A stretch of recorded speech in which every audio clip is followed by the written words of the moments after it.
네, 사상 최악의 폭염이 한반도를 덮치고 있습니다. 기상청이 서울 기상 관측을 시작한 이래 38.8도로 111년 만에 가장 높은 기온을 기록을 했는데요. 네, 정부도 긴급 회의를 열고 대응 태세를 점검하고 있습니다. 네. 사상 최고의 폭염에 어떻게 대처해야 할지 김광용 행정안전부 재난대응정책관 전화 연결해서 좀 자세히 이야기 나눠보도록 하겠습니다. 네. 네, 나와 계십니까? 예, 안녕하십니까. 김광용입니다. 네. 예, 안녕하십니까. 자, 오늘 오전에 폭염 대처 긴급 회의를 하신 걸로 알고 있는데요. 회의에서 어떤 내용이 좀 주로 논의가 됐습니까?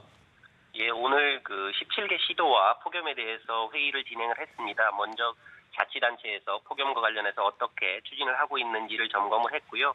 네. 오늘 회의에서는 저희가 특히 도로의 그 살수를 좀 확대해달라는 내용하고 또 노인분들이 피해가 많기 때문에 그 부모님께 안부 전화를 좀 하도록 하는 캠페인을 강화해달라는 내용, 또 국민 행동 요령을 좀 홍보도 강화해달라 이런 것들을 자치단체에 전달을 하고 협조를 요청을 했습니다. 폭염 경보가 발령됐을 때 뭐 행동 요령 같은 게 좀 있습니까? 예, 그렇습니다. 폭염이 이제 그 경보가 발령이 되면은 먼저 무엇보다도 TV나 뭐 인터넷 등을 통해서 기상 상황을 수시로 확인을 하셔야 됩니다. 네. 그리고 두 번째로는 물을 많이 드시는 것이 중요합니다.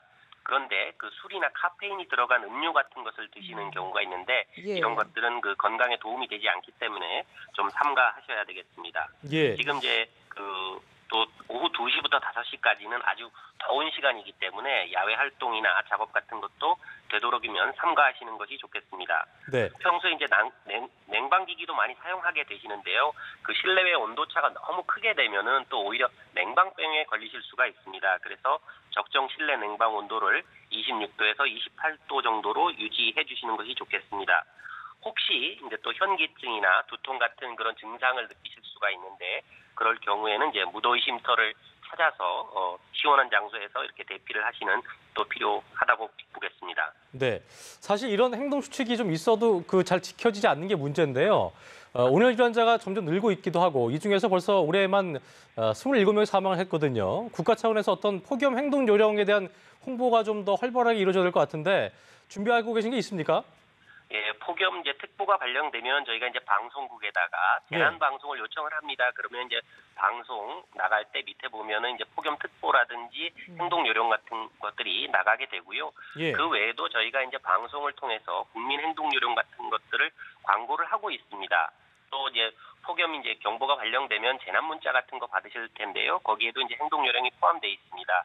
그렇지만 이제 그것만으로는 부족하기 때문에 특히나 이제 농어촌 지역 같은 경우에 이제 취약합니다. 그래서 저희들이 마을 앰프 방송이라든지 가도 방송 등을 통해서 폭염 상황을 알려드리고 예. 행동 요령 같은 것들을 홍보하는 그런 활동들을 하고 있습니다. 예. 그리고 이제 평소에 인터넷에 가셔서 폭염 대비 행동 요령 이렇게 쳐보시면은 행동 요령 관련해서 많은 동영상이라든지 자료들이 있습니다. 그런 것들 좀 많이 참고해 주셨으면 좋겠습니다. 네. 온열 질환으로 27명이 사망했다라고 말씀을 드렸고 이 중에서 대다수가 사실 고령층이었거든요. 어르신들의 경우에는 좀 어떤 점이 특별히 유의해야 될 부분이 있을지 좀 짚어주셔야 될 것 같습니다.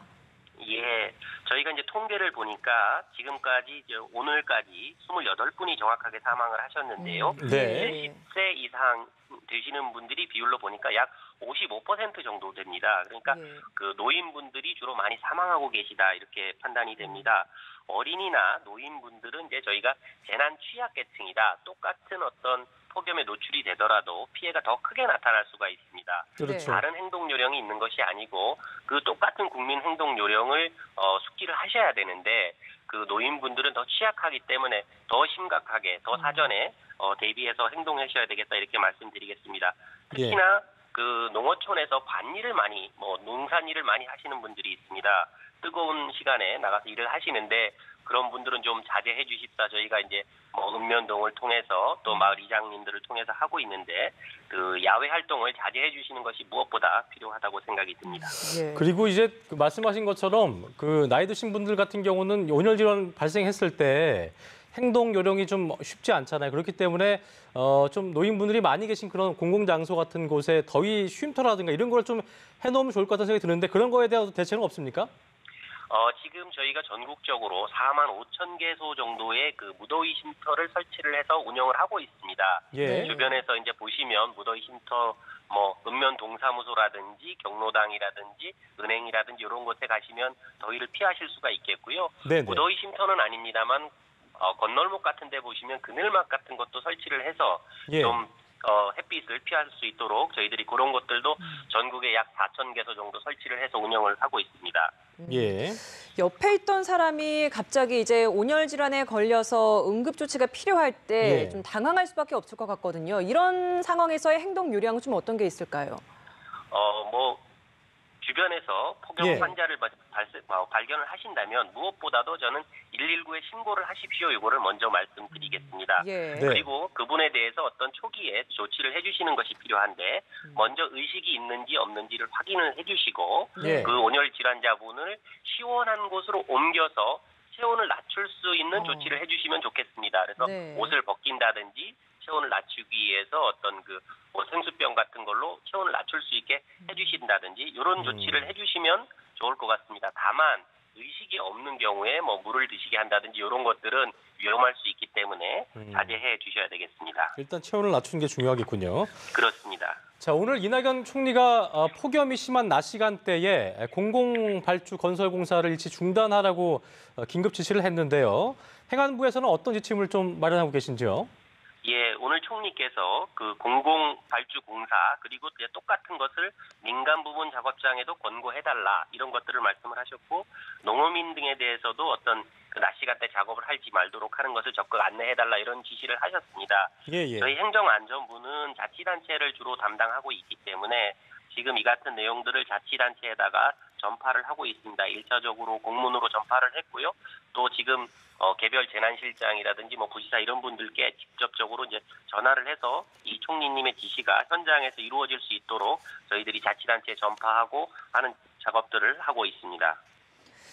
가축과 농작물 피해도 좀 상당할 것 같습니다. 피해 방지를 위한 어떤 대처 방안 필요하지 않을까요? 그렇습니다. 저희가 이제 통계를 보니까 지금까지 약 310만 마리의 그 가축이 폐사를 했고 농작물 피해도 약 157헥타르 정도가 지금 발생을 하고 있습니다. 네. 지금 뭐 그렇기 때문에 그 농작물 같은 경우에는 뭐 기본적으로 물을 충분히 대주는 것이 필요합니다. 뭐 벼, 밭작물, 채소, 과수 등에 따라서 뭐 규산이나 칼륨 비료를 더 준다든지 뭐 여러 가지 조치가 있겠습니다만 일단 네. 그 피해가 발생하지 않도록 물을 충분히 주는 것이 좋겠고요. 소, 돼지나 닭 같은 그 가축의 경우에는 그 축사의 환기를 잘 시켜주는 것이 좋겠습니다. 그래서 최대한 환기를 잘 설치를 해주시고 사광막 같은 것들을 설치를 하셔서 그 햇빛으로 인해서 온도가 상승되는 것을 방지하는 그런 조치를 해주시는 것이 필요하겠습니다.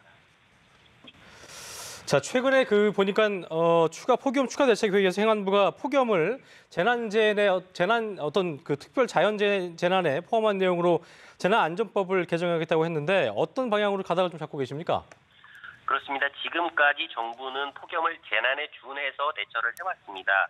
그렇지만 실제적으로 법상의 재난의 개념에는 포함되어 있지 않습니다. 지금 현재 폭염을 자연재난에 포함하기 위한 관련 법률들이 총 7건이 국회에 지금 제출되어 있습니다. 어제 3당 원내대표께서도 합의를 하셨습니다만 예. 다음 달 되면은 재난 및 안전관리 기본법을 개정을 해서 폭염을 자연재난에 포함되도록 그렇게 개정을 할 계획입니다. 예, 알겠습니다. 네. 지금까지 김광용 행정안전부 재난대응정책관과 함께 폭염 대처법 좀 살펴봤습니다. 오늘 말씀 고맙습니다. 고맙습니다. 감사합니다. 예.